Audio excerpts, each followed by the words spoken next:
is he recruited me on. Unlike Gary, who recruited his entire team, I think, to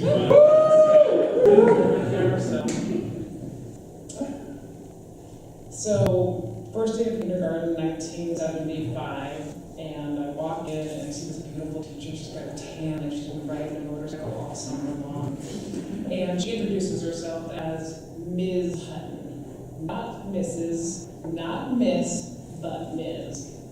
So I go home to my mom and I say to her, Mom, I'm going to be Ms. Mayor. So one surprise, you grew up and I studied women's studies at UVM. And I started a company called Mama, and we're dedicated to changing the culture of breastfeeding to make it a more realistic and optimistic experience for moms who choose to do so. We have units now all over the country, around 600, in airports and stadiums and factories and anywhere moms go or work. This is something that is needed. We design our units thinking about the idea of user-centered design.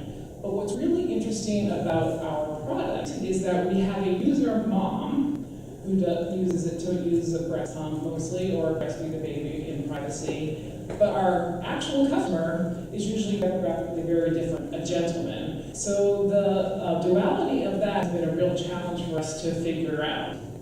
The really good news is that demographic of user moms, the millennial generation, the biggest generation America has ever seen, are driving the demand. They are building our business. They are hashtag leaning in, hashtag time's up, and they are so amazingly well connected thanks to the social media that they're really working on our behalf. So we are in a conversation with them all the time, and we are also using them to have conversations with the facilities that need to put this amenity in. One of the other ways we kind of think about what we do is around choice architecture, and there's a great book called Nudge that brought this to light for me. So Nudge is, think about choice architecture as the nudge you might do in design. For instance, you put the yogurt at eye level and the pudding and ice cream, out of reach to help people make better choices. Or you don't ask people to opt into a savings program, you ask them to opt out. So this idea of choice architecture is something that really is propelling us. Richard Taylor is a Nobel Prize winner, and he talks about it as this idea of libertarian paternalism.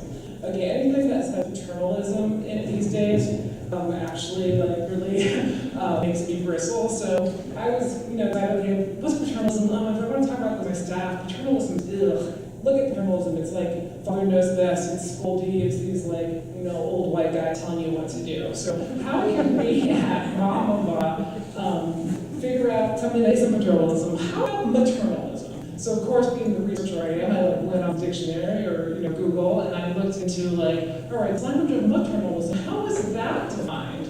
And it's interesting to see when you look at that definition. Very little. It's completely circular. Like paternalism has a long definition. Maternalism is like showing maternal instincts.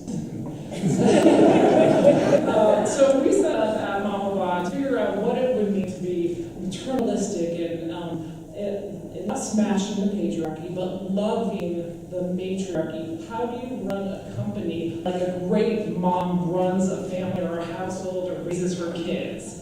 And that is where this idea of the matriarchy came from for us. And we all have t-shirts now, and I think it's a little bit about branding too, in terms of it's not smashing the patriarchy, it's not, fuck the patriarchy, it's love the matriarchy. Let's do this in a positive way. So we have an acronym that we use when we're talking to our staff, we're asking them to deliver for us, and we talk about going to camp. When you were ready for camp, your mom had you ready for camp. She made sure that you did these or prepared by these 3 words: connection, agency, mission, and progress. So connecting to others, having agency in the decisions you're making, a mission to do better things in the world and progress. So when we are working with our colleagues, we ask them to deliver on camp. And we also, as employers, deliver on camp for them. How are we fostering connection, giving them agency in the work that they do, driving towards that mission of changing the culture of breastfeeding and progressing. And we have attracted amazing staff, and we're so proud of what we're doing, and you'll hopefully see us every time you travel through an airport or anywhere else you go.